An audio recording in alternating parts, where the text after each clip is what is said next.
I've been hearing so much about the SAVE Act, which is the voting act in regard to some are trying to, I guess, claim that it's just about voter ID and that people should have an ID to vote and all those things, which Mm, if anybody has an issue with, you know, people who aren't citizens not voting. But the problem is when people present it as just well, why would you have a problem with people, having an hmm ID to be able to vote? hmm People that are presenting it as just that are not being honest about all of the other parts of the act that Yeah. are very much, I would qualify as voter suppression. Just, hmm hmm like having to, there's the whole thing with the last names and how many women will suddenly that have changed their names because they got married. They Yeah. no longer have the same legal last name as is on Yeah. their birth certificate. That could Yeah. get in the way.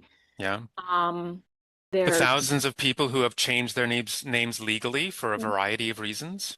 like the vice president of our country Yeah. three Yeah. different times, Yeah. right? Yeah. Um, and so absolutely. And especially like, trans folks and Yeah. being forced to claim their dead Yeah. name or Yeah. people that change their name simply because of family problems and they're just hmm like, I want my own identity. I don't want to be connected hmm with a family that was abusive. I don't want to carry my, Yeah. Yeah. dad's name or whomever. Like hmm it's all of those things are valid. Yeah. People are allowed to change their names legally and the records are there and, but this would make it more difficult. And then requiring I think I heard the statistic over 20 million people in America don't have immediate access to their birth certificates. Like Yeah. so it's like in order to get that ID, they're requiring paperwork that a lot of people don't even have. Yep. Yep. Um, and passports cost money.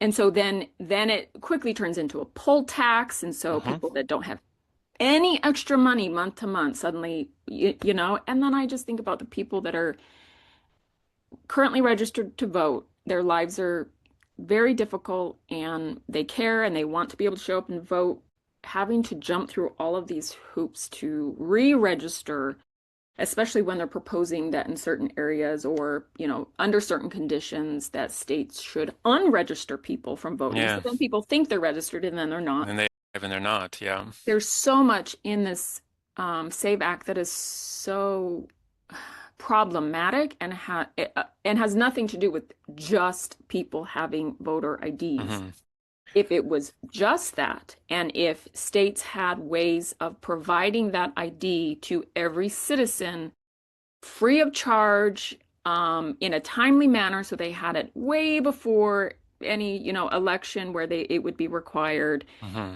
that would be different, Yeah. right?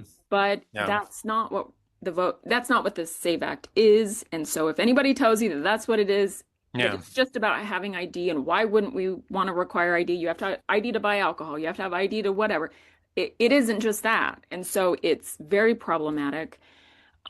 And my peak is that it looks like it will be it already passed the House. It looks like it'll be very difficult to pass the Senate. Hmm. Fingers crossed. So that's my Hmm. peak is that I'm daring to hope that Yeah. it looks like it won't pass the Senate. So it may be that it gets set aside for now and we can focus on other things. But Yeah.